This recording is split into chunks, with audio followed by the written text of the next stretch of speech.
اومدم یه نقطه ای که شنیه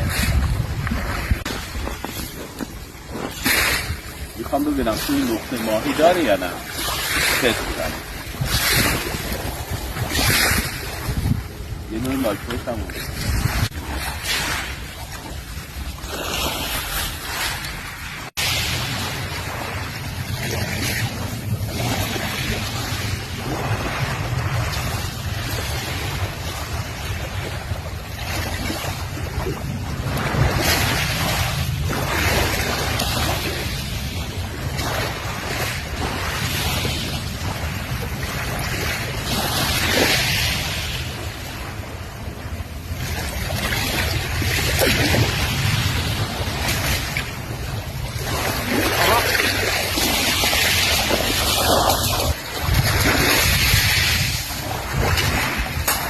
سیباس یا سیبس ماهی که از قفس فرار کرده.